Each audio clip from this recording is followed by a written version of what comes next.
कर्मण्येवाधिकारस्ते मा फलेषु कदाचन मा कर्मफलहेतुर्भो मा ते सङ्गोऽस्त्वविकर्मणि।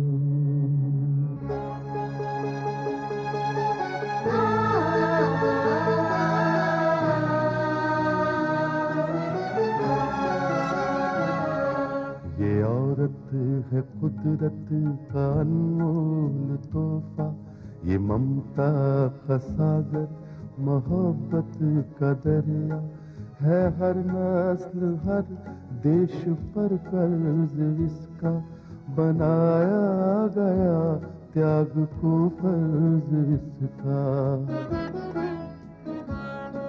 मगर इसकी दुनिया ने कीमत न जानी, मगर इसकी दुनिया ने कीमत न जानी। अजब दास्तां है, अजब है कहानी।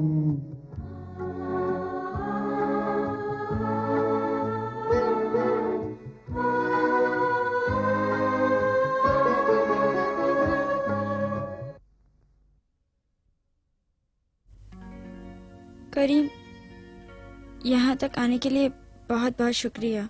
लेकिन इस वक्त यहाँ बुलाने की वजह पूछ सकता हूँ? पहले ये बताओ कि इतनी दूर आना तुम्हें बुरा तो नहीं लगा? सनोबर जी, कैसी बातें कर रही हैं आप? भला आपकी कोई बात मुझे बुरी लग सकती है? नहीं, फिर भी इतनी दूर तक आने में तकलीफ तो हुई होगी तुम्हें। सनोबर जी, आप फिर से वही बात कर रही हैं। देखिए, खुदा के लिए ये ख्याल अपने दिल से निकाल दीजिए। भाई, मैं दोस्त हूं आपका, भरोसा कीजिए मुझ पे। अगर तुम पर भरोसा ना होता तो इतनी दूर इस तरह अकेले रेस्टोरेंट में तुम्हें मिलने के लिए कभी ना बुलाती। खुदा का लाख लाख शुक्र है, आपने मुझ पे भरोसा तो किया। हाँ करीम, और मैं तुम्हारी एहसानमंद रहूंगी अगर तुम मेरे इस भरोसे की लाज रखो। दरअसल इस तरह तुमसे अकेले मिलने आना अपने आप में ही एक मायूब बात है। मगर अब्बास के चले जाने से मैं बहुत परेशान हूँ, और जब से उनका खत मिला है तब से अपने आप पर शर्म आने लगी है मुझे। दिल करता है कहीं जाकर खुदकुशी कर लूं। नहीं सनोबर, I'm sorry, मेरा मतलब है सनोबर जी। नहीं, तुम सनोबर कह सकते हो मुझे। सनोबर देखो, खुदा के लिए तुम ऐसा कोई कदम मत उठाना प्लीज। करीम, तुम मेरे दर्द को नहीं जानते, तुम मेरी हालत भी नहीं समझते। अगर मेरी जगह कोई और होता तो शायद पागल हो चुका होता अब तक। तुम खुद बताओ मुझे, मैंने कितना भरोसा किया था अब्बास पर। अब जब अब्बास ने मेरे भरोसे को ही तोड़ दिया तो मैं अपने होश में किस तरह रहूं?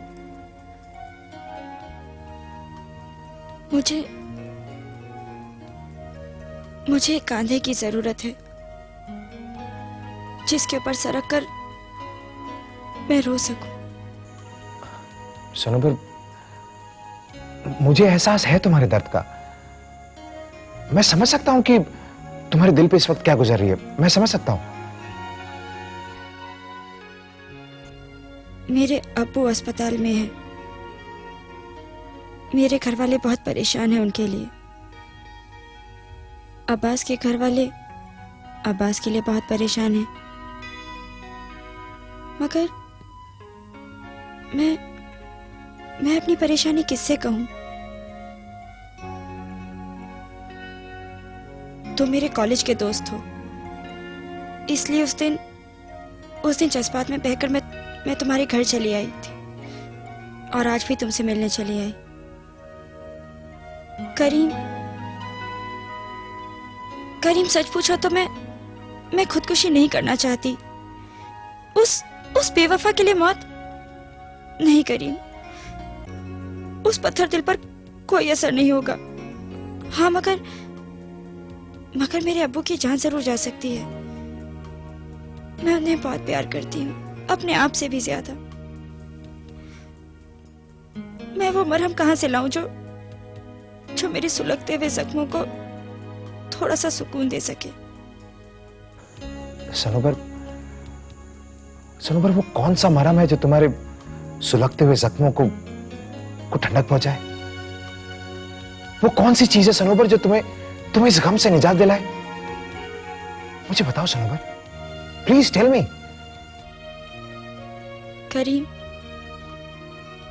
मैं आज तक तुम्हें गलत समझती आई, तुमसे नफरत करती रही। मैंने कभी तुम्हें अच्छी निगाह से नहीं देखा, मगर आज तुम्हारी बातें सुनकर शर्मिंदगी हो रही है मुझे। मैं जानती हूँ ये सब जानने के बाद तुम नफरत करोगे मुझसे, मगर आज सच बोलने से रुक नहीं पाई मैं तो तुमसे माफी मांगने की भी हकदार नहीं हूँ। सनोबर, देखो यहां देखो।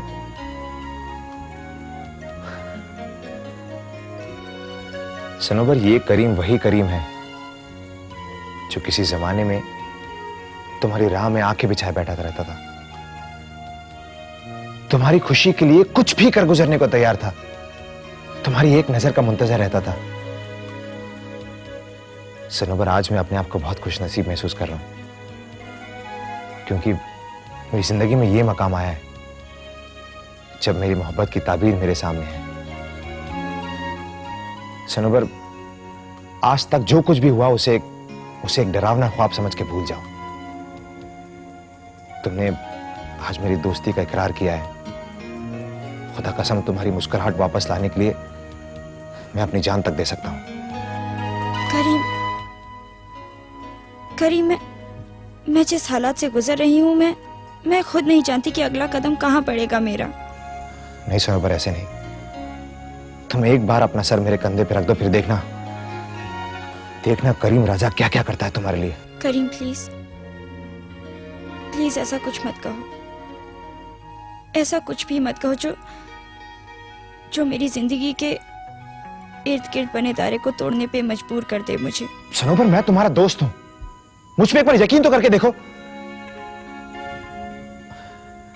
सनोबर, खुदा कसम, मैं आसमान से सारे तारे तोड़ के लाके तुम्हारे कदमों में बिछा दूंगा। देखो, तुमने आज मुझे अपना दोस्त माना है, तो मेरी एक बात भी मानो, ये खुदकुशी का ख्याल अपने दिल से निकाल दो प्लीज। सनोबर, तुम नहीं जानती, अगर तुम्हें कुछ हो गया ना तो करीम राजा भी जिंदा नहीं बचेगा। करीम, तुम मुझसे वादा करो कि तुम ऐसा कुछ नहीं करोगी। नहीं करीम, मैं किसी भी वादे या किसी भी उम्मीद के दायरे में बनना नहीं चाहती। हो सकता है मैं आज तुमसे वादा कर लूं और कल वादा निभा ना सकूं। सनोबर, मैं तुम्हें जितना जानता हूं ना, शायद अपने आप को भी नहीं जानता। तुम जो कहती हो वो करती हो। करीम, मुझे तुम्हारे पास आकर बहुत सुकून मिला है। बहुत देर हो चुकी है, मैं चलती हूँ। नहीं सनोबर, मैं तुम्हें इस तरह अकेले नहीं जाने दूंगा। जाना तो मुझे अकेले ही होगा, हाँ, मगर वादा करती हूँ कि यहाँ से सीधे घर जाऊंगी। मगर क्या मैं ये समझ सकती हूँ कि मुझे एक हमदर्द मिल गया है जिसके कांधे पर सरक कर मैं रो सकूं? सनोबर जी, अगर आप चाहें तो। नहीं करीम, कुछ मत कहो। मैं देख रही हूं तुम्हारी निगाहों में जो तुम्हारे दिल की जुबान बन गई है। चलती हूं।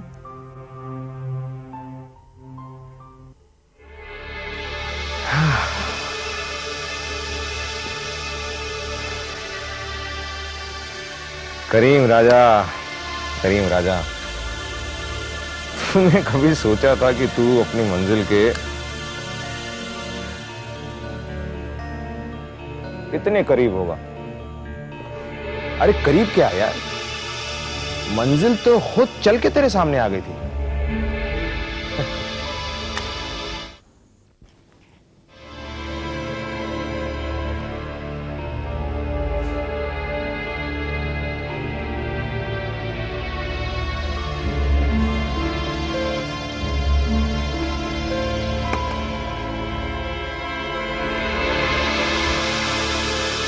अब्बास भाई, अब्बास साहब, अब्बास भाई, मैं करीम राजा, आपका दोस्त, एक खुशखबरी लाया हूं आपके लिए। कभी मुझे नहीं सुनना कोई खुशखबरी। एक मेहरबानी कर दो, खुशखबरी सुनाने के बजाय मार डाल मुझे।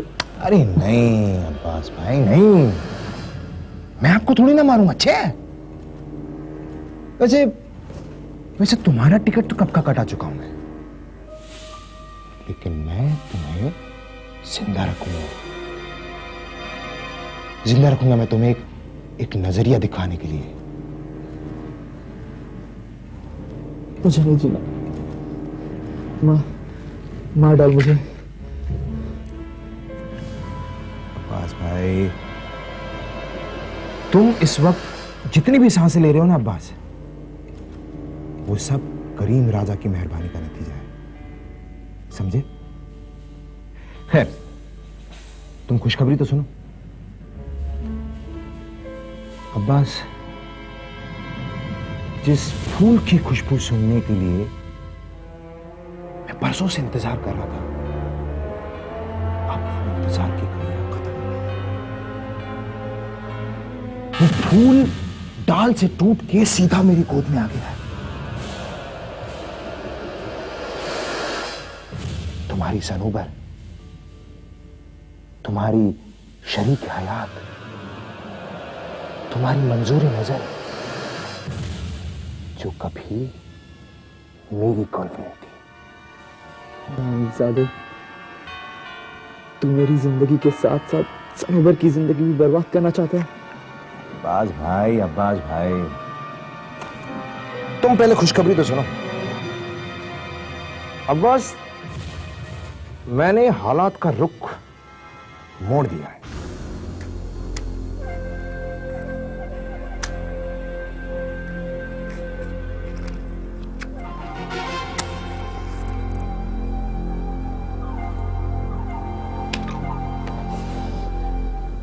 अब सनोबर मुझसे नहीं, तुमसे नफरत करती है अब्बास, और ऐसे हालात में मैंने उसका गम बांटा है।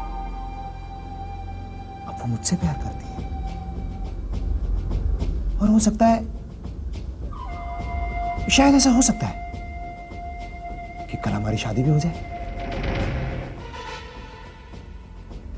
झूठ बोलता है तू, बकवास करता है तू। अब्बास साहब, मैं झूठ बोलूंगा आपसे? हालांकि होना यह चाहिए कि मुझे तुम्हें मार मार के तुम्हारा मुंह बंद कर देना चाहिए, मगर नहीं, तुम्हें सुनना है मेरी और सनोबर की रंगीन मुलाकात की पूरी दास्तान। अब्बास, मैं सनोबर को गार्डन में मिला था। मैंने उसे वहां नहीं बुलाया था, उसने मुझे वहां बुलवाया था। बेचारी बहुत उदास थी, बहुत दुखी थी। तुम्हारे गुम हो जाने का गम नहीं है उसे, बिल्कुल गम नहीं है। उसे गम है कि तुमने उसे धोखा दिया। तुमने उसे ये छुपा के रखा कि तुम्हें अभी तक ड्रग्स की आदत है। तुमने 20 लाख रुपए का गबन किया। नहीं, मैंने गबन नहीं किया है। तू बकवास करता है। हाँ, लेकिन तुम्हारा खत पढ़ के तो उसे यही लगा हुआ है। अब्बास, सनोबर तुमसे नफरत करने लगी है, बहुत नफरत करने लगी है। बेचारी बहुत उदास थी। उसे एक कंधा चाहिए जिस पे सर रख कर बेचारी रो सके, और वो कंधा मैंने उसे दिया। और अब्बास, तुम्हारी याद में वो जितने आंसू बहाएगी ना, उन आंसुओं को करीम राजा पूछेगा। कहीं नहीं, तू एक शरीफ औरत को बर्बाद करने पर तुला है। तू सनोबर को नहीं जानता, और तू मुझे नहीं जानता। सनोबर के साथ मैंने जो खेल खेला था ना, वो कामयाब होने वाला है। इस नाटक का पहला अंक तो तू देख चुका है अब्बास, और दूसरा मैं तुझे बाद में बताऊंगा।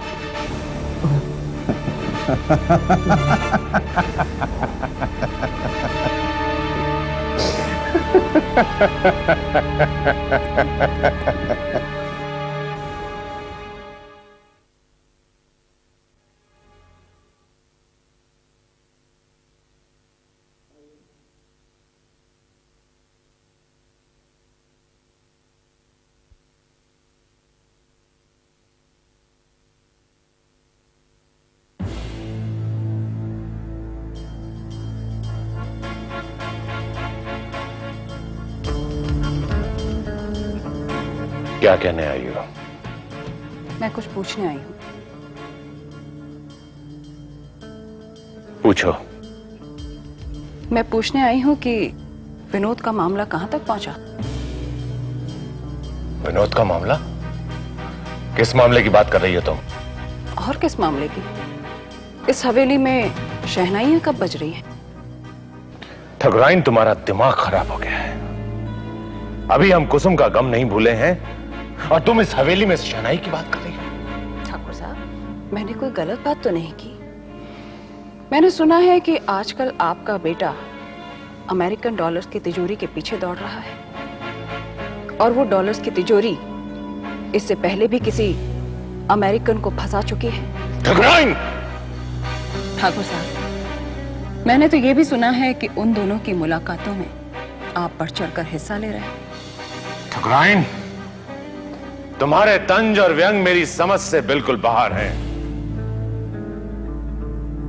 ठाकुर साहब, यदि मैं आपकी पत्नी नहीं होती तो मैं भी आपकी समझ से बाहर होती। मैं सिर्फ इतना जानने आई हूं कि वो तिजोरी इस हवेली में कब दाखिल हो रही है। ठकुराइन, क्या मैं ये पूछ सकता हूं कि ये सब बात पूछने का तुम्हारा मतलब क्या है? ठाकुर साहब, मैं विनोद की मां हूं और ये सब कुछ जानने का मेरा हक है, क्योंकि एक जमाने में इस हवेली की मान मर्यादा, शानो शौकत, इसके किस्से दूर दूर तक मशहूर थे और यहां से लाखों गरीबों की झोलियां भरी जाती थी। लेकिन आज इस हवेली के मालिक ने अपनी मान मर्यादा और शानो शौकत को भूलकर भूखे नंगे भिखारियों की तरह दौलत की मंडी के पीछे चक्कर लगा रहे हैं। समझा, मैं तुम्हारा मतलब समझा ठकुराइन। तुम्हारा इशारा निक्की की तरफ है। ओह, तो इस तिजोरी का नाम निक्की है। ठाकुर साहब, मैंने तो सुना था कि बदलता हुआ वक्त और बदलते हुए हालात आप जैसे सूरमाओं को बदलने में कभी कामयाब नहीं होते, लेकिन आप अपनी मर्यादा से नीचे गिर चुके हैं। ठाकुर साहब, मैंने तो वही कहा है जो इस हवेली की ठकुराइन को कहना चाहिए।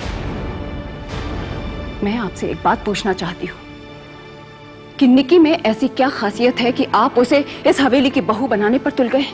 देखो ठकुराइन, अभी तक तुमने इस हवेली में रहकर जो कुछ भी किया है, उसी की वजह से मेरे और विनोद के दुश्मनों को इस हवेली में राह मिली है। लेकिन अब हम और विनोद मिलकर एक ऐसा कदम उठाने जा रहे हैं कि हम अपने दुश्मनों को मात देंगे, ऐसी मात कि उसके बाद हमारे दुश्मन सर उठाने के काबिल नहीं रहेंगे। ठकुराइन, अभी तक तुमने इस हवेली में रहकर जो काम बिगाड़े हैं, निकी इस हवेली में बहू बनकर उन्हीं काम को फिर से सुधारेगी। ठाकुर साहब, जब बहू घर में आती है तो वो कुल का सौभाग्य कहलाती है, गृह लक्ष्मी कहलाती है। लेकिन जब चलती फिरती तिजोरी अगर घर में आती है तो आसपास के सौभाग्य को निगल जाती है। ठाकुर साहब, मेरा धर्म है आपको समझाना। मैं अपना धर्म निभाती रही हूं और निभाती रहूंगी, लेकिन आपसे सिर्फ एक विनती करती हूं कि जिंदगी में एक बार मेरे बेटे को राह पर ला दीजिए, क्योंकि आपने और आपके बेटे ने इस हवेली में कितने ही लोगों की जिंदगियों का मजाक उड़ाया है। और कहीं ऐसा ना हो कि आप खुद इस हवेली में एक मजाक बनकर रह जाएं।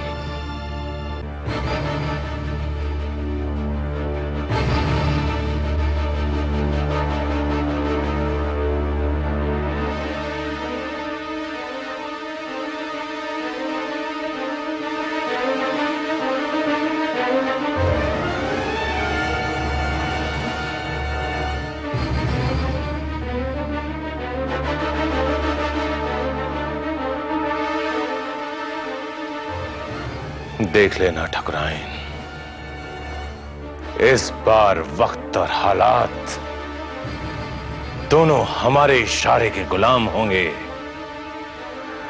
निकी इस घर की बहू बनकर नहीं, किस्मत बनकर आ रही है, किस्मत बनकर।